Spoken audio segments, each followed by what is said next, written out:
13 Desember tahun 2024. Menandai 55 tahun imamat Paus Fransiskus. Pada tanggal 13 Desember tahun 1969, Jorge Mario Bergoglio ditahbiskan sebagai imam di Serikat Yesus. Sejak saat itu, ia mengabdikan hidupnya untuk pelayanan pastoral dan memimpin gereja Katolik sebagai Paus sejak tahun 2013. Marilah kita berdoa untuknya pada hari istimewa ini.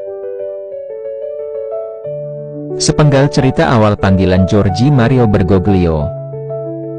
Berawal dari pengakuan dosa hingga menjadi paus. Senin, 21 September tahun 1953 adalah hari yang tak terlupakan bagi Jorge muda. Hari itu adalah hari pelajar di Argentina. Pada waktu itu, Jorge sedang menempuh pendidikan di Escuela Nacional de Educación Técnica, Buenos Aires, Argentina, dan mengambil jurusan teknik kimia. Jorge muda hendak menghadiri acara alfresco, sebuah acara makan bersama di luar ruangan. Acara tersebut adalah kegiatan rutin yang diadakan setiap tahun. Jorge sudah janjian dengan teman-teman sebayanya di suatu tempat dekat stasiun.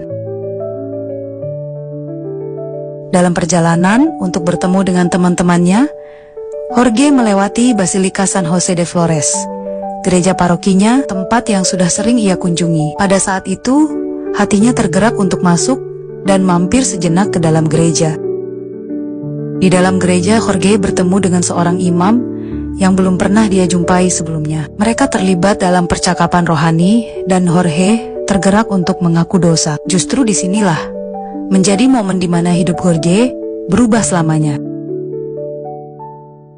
Saat berbicara dengan imam itu, jiwanya dipenuhi dengan kerinduan untuk mempersembahkan hidupnya bagi gereja. Jorge adalah pria muda normal yang pada waktu itu sedang jatuh cinta dengan seorang wanita muda yang ia harap akan bersedia menjadi istrinya suatu hari nanti.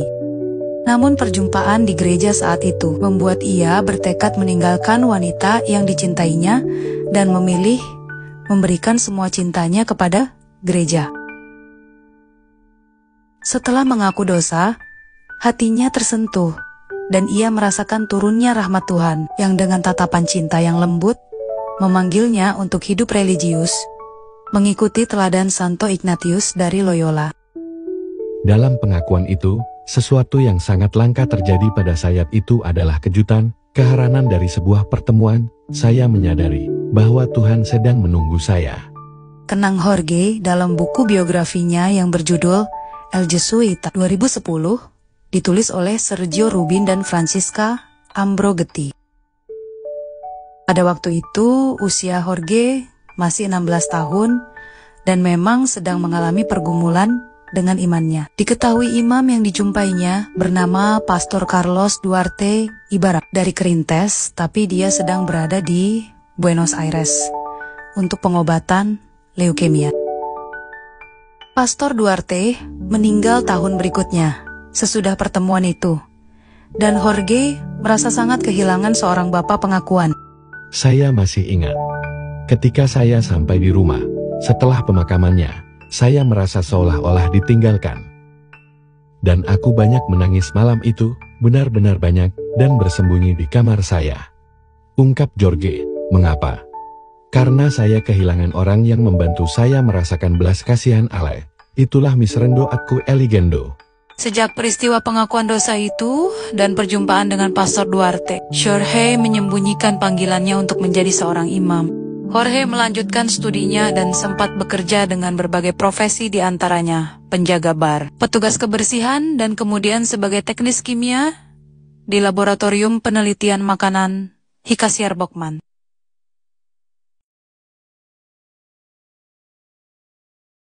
Jorge adalah anak tertua dari 5 bersaudara, dan setelah mendapat izin dari kedua orang tuanya, Jorge mantap memilih untuk menjadi seorang imam Jesuit, sampai akhirnya terpilih sebagai Paus Pope Francis.